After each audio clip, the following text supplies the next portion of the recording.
There are two kinds of silence in life, the kind you enjoy after a long day, and the kind that punches you in the gut while everyone else is singing happy birthday around a cake you didn't even want. Guess which one I got? I turned 34 on a Tuesday. Not a milestone. Not a banner year. Just 34. The age where your back hurts after tying your shoes, and you finally accept that nobody's ever going to throw you a surprise party unless it's to announce they're leaving you. And that's exactly what happened. Except no one said a word. No confetti, no speech, no we need to talk. Just a birthday dinner with family. My wife, Elise, had her hand on my shoulder. My dad poured me a glass of scotch, said, to many more, and everyone laughed like the script had already been rehearsed. I thought that was the weirdest part of the night. It wasn't. See, I always thought betrayal came with fireworks. Screaming. Slammed doors. Hotel receipts in a handbag you're not supposed to open.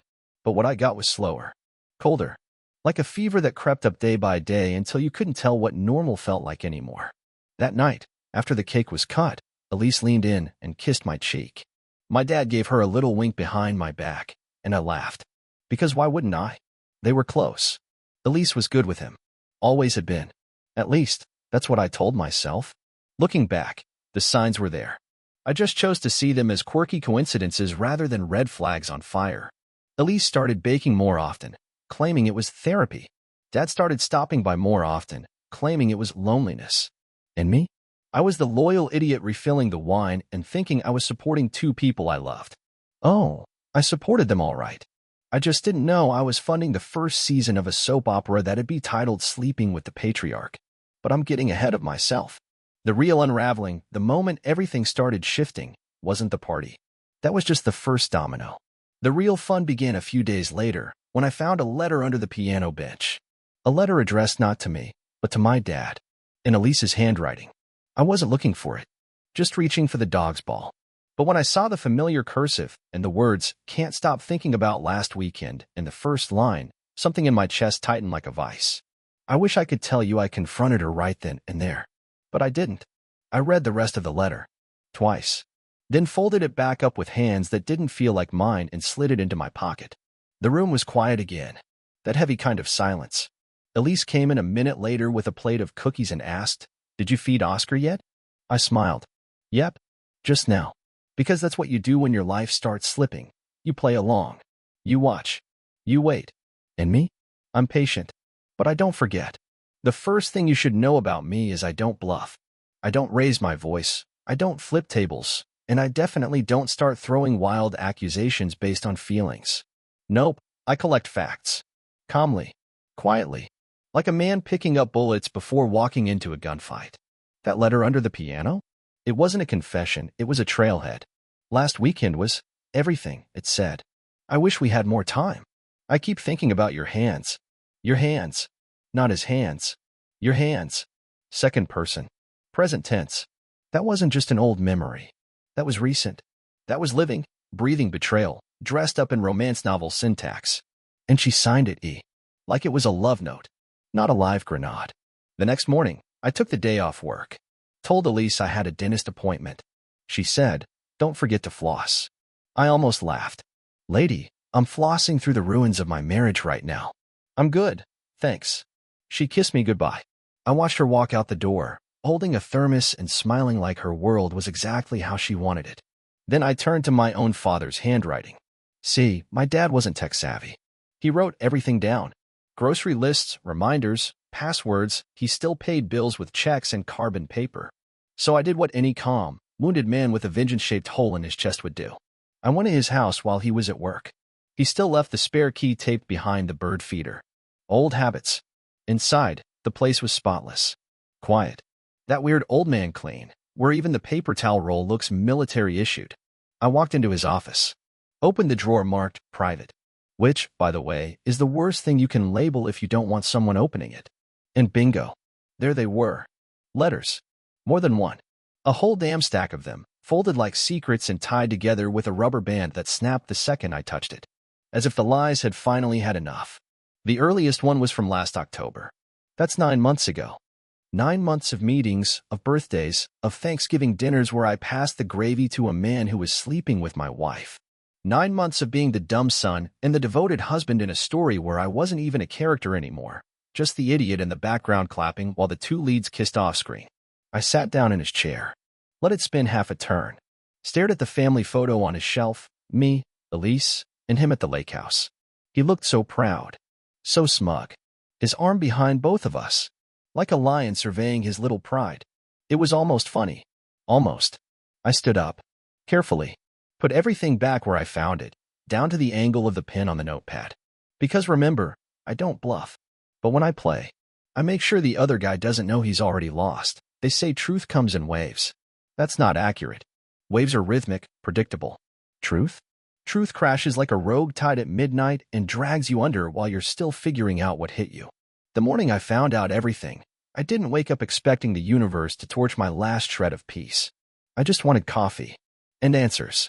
Elise was already gone, left early for Pilates. Which, knowing what I know now, was a hell of a euphemism. My dad?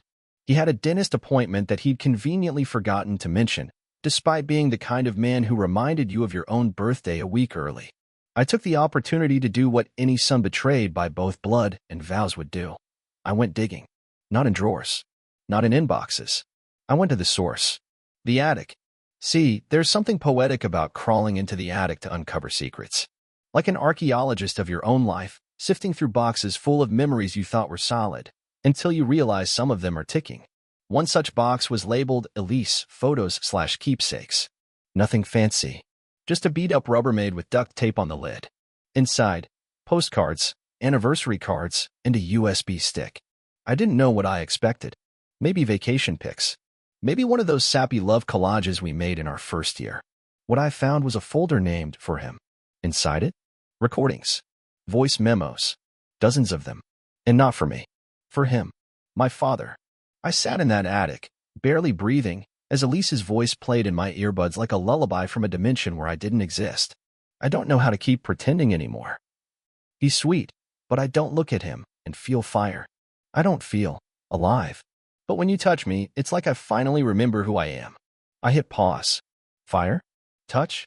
This was no emotional affair. No, we got too close nonsense. This was full-on, soul-bonding betrayal wrapped in poetry. She wasn't confused. She wasn't conflicted. She was in love with my father. I skipped ahead. He still doesn't know. I feel guilty sometimes, but mostly I just feel relieved. Like I finally claimed something that should have been mine all along. All along. That's when I felt it. Not anger, not heartbreak. Clarity. The kind of clarity that turns a man from a husband into a weapon. From a son into a storm. I packed the USB, drove straight to my dad's place, waited in his driveway like a man waiting to deliver his own eulogy. When he pulled up, he smiled like nothing was wrong. Hey, kiddo, everything all right? I didn't answer. I held up the USB, watched the color drain from his face like someone had flipped a switch. He knew. He knew I knew. He opened his mouth to say something, I'm guessing a lie wrapped in fatherly concern, but I cut him off with 4 words I delivered like a funeral march. How long, old man? He looked away. That was answer enough. Does Mom know? I asked. His silence deepened. Oh. I nodded. So that's why she left. My mom had walked out a few years ago. No fight. No screaming. Just a note that said, I can't watch this happen anymore. I thought it was about his temper, or maybe just time catching up with him. Turns out, she just didn't want to stick around to see her husband and her daughter-in-law make a mockery of marriage twice over. You don't understand, son. I stopped him right there. I understand more than you think, I said. I understand that I spent the last 3 years living in a house where I was the only one not clued in. I understand that my own father saw my life and said, yeah, I'll take that. He opened his mouth again. I smiled. Don't. I'm not here for an apology. I'm here to let you know. Pause. Deep breath. This isn't over. After you find out your wife is sleeping with your father, there are 2 ways you can go. Some men explode. Others implode. I chose something different. I planned. Not because I wanted to hurt them. I'd already been hurt. Repeatedly. Strategically. I didn't want revenge out of rage. I wanted it because some betrayals don't deserve closure. They deserve consequences. I left my father's driveway without another word. Not slamming the car door was the hardest part. Not punching his window was the second. I didn't flinch, didn't blink. Just nodded once as he stood there in his sweater vest, pretending to look confused like this was some kind of sudden misunderstanding. He'd been a father figure to me for 3 decades, and now, apparently, he was trying to be a father to my future children too. I drove home with one hand on the wheel, the other holding the USB like it might disappear if I didn't physically keep it tethered to me. Elise was already there, on the phone, laughing, barefoot in the kitchen. Just another normal Thursday. She looked up. "Hey, babe. What was the dentist verdict?" "Still cursed with perfect teeth." I smiled. "Oh yeah," I said, setting my keys down. "They said I bite too hard. Apparently that's a genetic issue." She laughed, not at the joke, but at the idea that everything was fine. The next few days, I played the part. I kissed her goodnight. I made dinner. I took out the trash. I smiled when she smiled and even agreed when she suggested we go up to the lake house the next weekend to recharge. That same lake house where we'd once toasted anniversaries, while my father probably toasted her. "Sure, Elise. Let's go make some more memories." But first, I needed a few tools. I started small. Went through the shared credit card statement like a detective with a magnifying glass and a grudge. Hotel bookings. 2-person dinners billed on nights she claimed she was working late. Boutique stores she never brought bags home from. Next, I visited a friend of mine, Nate. Divorced. A lawyer. Quiet guy, very private. Used to call himself a recovery consultant for damaged men, which basically meant he'd been through hell and now helped others chart the exit. He took one look at my face and said, "What happened?" "My wife and my father are closer than they should be." He didn't laugh. He just sat forward and said, "Tell me everything." So I did. In full. The letter. The USB. The attic. The driveway. He nodded slowly. "Do you want to win in court or win in life?" "Both," I said. He smiled. "Then you'll need to lose the luxury of pride. Pride makes noise. Strategy stays quiet." He gave me a list. People to talk to. Things to print. Accounts to open quietly. Moves to make in the background while Elise and my father pranced around like they'd pulled one over on the village idiot. I followed every step. On Tuesday, I visited a tech buddy who cloned Elise's phone. Totally legal? Probably not. But morality went out the window around the time I heard her whisper, "I miss your hands." By Wednesday, I had a Dropbox folder full of screenshots, audio, messages. She had pet names for him.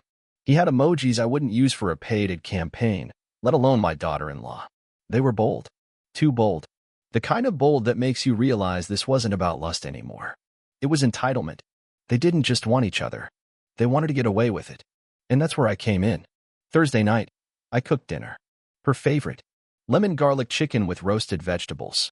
A good meal has a way of disarming people. She sipped wine while scrolling her phone. Probably texting him. "How was your day?" I asked. She smiled, tired, a little distant. "Long. A lot of meetings." "Must be hard," I said, handing her a napkin. "Balancing work, me, and my dad." Her fork stopped midair. That's all. No denial. Just a pause. Then she laughed. "What?" I met her eyes. "You heard me." Silence stretched so long it started to creak. She set her fork down. "Logan, I don't know what's gotten into you." I leaned forward, calm as a man holding 4 aces. "What's gotten into me?" "Elise, my father has gotten into you. Multiple times, from what I gather."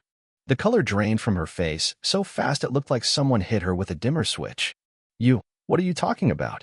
I stood, walked to the drawer, pulled out a flash drive, and set it next to her plate. "Your voice memos are poetic, really. The way you say you feel alive when he touches you? Beautiful stuff. Might even win an award if you pitched it as fiction." Her hands were shaking now.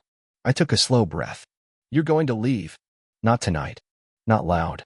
You're going to stay quiet, and when this all goes public, which it will, you're going to nod and smile and say it was a mutual decision." "Got it." Still, she said nothing. "You'll sign what needs to be signed. You'll leave with what you brought.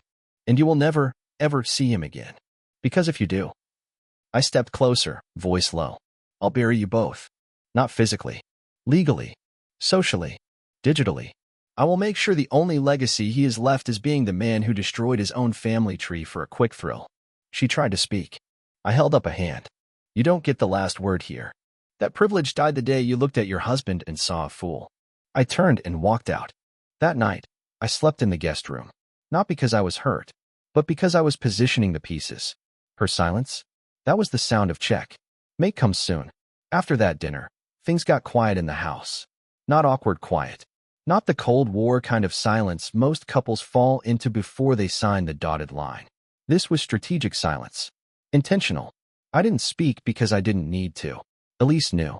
And when someone knows they've been caught, they stop playing offense. They shift to defense.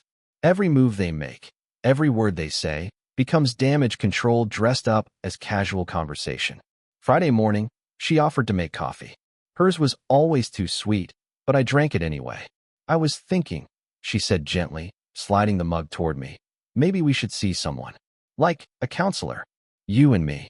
I nodded slowly. Sure. She blinked. Really? Absolutely. Let's go fix this marriage. It'd be tragic if your affair with my father got in the way of something as sacred as trust. She didn't reply, just stared into her coffee like it might provide an escape route. It didn't. That was her first pivot. The second came 2 days later. She sat on the edge of the bed, twirling the corner of the comforter between her fingers. I don't want things to get ugly, Logan.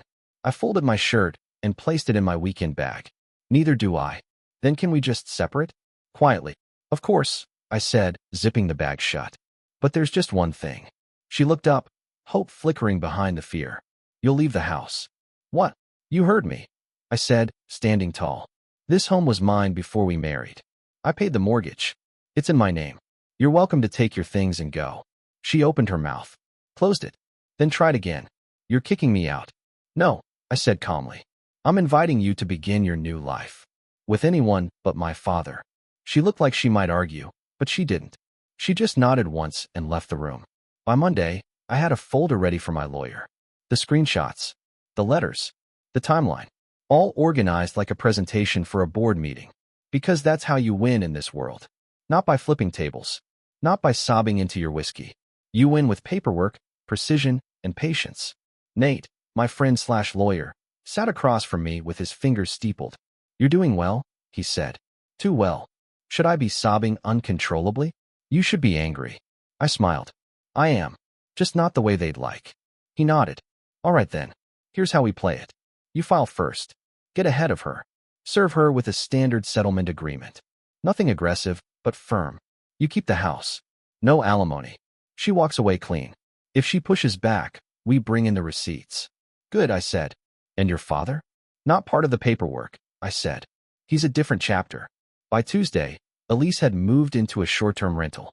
Left behind a few things by mistake. A scarf, some books, the dog's second leash. I boxed them up and left them on the porch. She never came to get them. I think, by then, she knew I wasn't bluffing. She called me once. Logan, she said, voice softer than I'd ever heard it. I miss you. I let the silence hang, then replied. You miss winning. That's not the same thing. Click.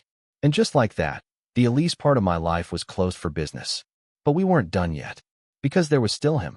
My father. You'd think after everything, I'd want to scream in his face. Break something expensive.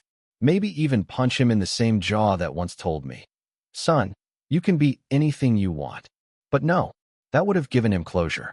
And I wasn't in a giving mood. So I went to church. Not for prayer. I went because that's where he was. Ushering in the front like some saint in a cardigan. Shaking hands. Smiling like a man who sleeps easy. He saw me. Froze. I walked right up and offered my hand. Dad. He took it slowly. Logan. I've been thinking, I said, loud enough for the few folks nearby to hear. You were right about Elise. She's incredible. His eyes darted. Son. No, really. I continued, keeping my smile plastered on like a politician's. I never would have guessed you two would connect like that. It's poetic, in a way. My wife. Your needs. One bed. So efficient. A couple behind us shifted awkwardly. He tried to pull me aside, but I held firm. Don't worry, I said, still smiling. You'll be hearing from me. Not with fists. Not with shouting. What does that mean? He whispered. It means I'm going to strip away every corner of your reputation. I said under my breath. 1 inch at a time. Not out of spite. Out of principle. He blinked. You wouldn't, Dad, I said, clapping a hand on his shoulder. You taught me how to play chess. Did you think I wouldn't learn how to win? Then I walked out. I didn't need to see him squirm. That would come later. Because revenge isn't loud. It doesn't announce itself with flames and fury. It moves like fog, slow, creeping, patient. And mine? Had just begun. Some men break windows when they're angry. Others shout, drink, spiral. Me? I make calls. 3 days after our church foyer reunion, my father started getting quiet calls at work. Short ones, followed by longer meetings behind closed doors. Then HR showed up. You'd be amazed how quickly a corporate executive reconsiders their affairs, pun intended, when evidence of moral conflict lands on the board's desk with a bow. Especially when that executive built half his career on mentoring young professionals and values-based leadership. Turns out, sleeping with your daughter-in-law is not a great look for someone who gives keynote speeches on family ethics. I hadn't sent everything, just a handful of select excerpts. A few lines from Elise's love letters, a photo or two of hotel receipts cross-checked with his travel calendar. No nudes, no scandalous audio. Just the facts. The right ones. Did I sign the email? No. I sent it from a dummy account with an IP bouncing off 5 different countries. I wasn't out to get arrested. I just wanted to see him sweat. And sweat he did. He called me that night. Twice. I didn't answer. The next morning, I got a text. Logan, call me. We need to talk. Please. Please. From the man who once told me, don't ever beg, it's weak. Guess we're rewriting the rulebook now. I moved on to phase 2. Elise still hadn't officially responded to the divorce filing. She hadn't contested anything, which was good. Smart, even. But I wanted to make sure she knew the chess game wasn't over. So I mailed her a box. No threats. No notes. Just a copy of the prenup, highlighted where she waived claims to the house, and a USB stick with her voice memos. No, not for court. She wouldn't be stupid enough to fight me there. This was for clarity. She called me that evening, predictably. I got your box. Nice packaging? This isn't funny, Logan. Did I say it was? She exhaled, slow and jagged. Are you going to ruin me? I stirred my coffee. Define ruin. Professionally. Now that was interesting. I hadn't said a word about her job. But guilt has a way of inventing threats all on its own.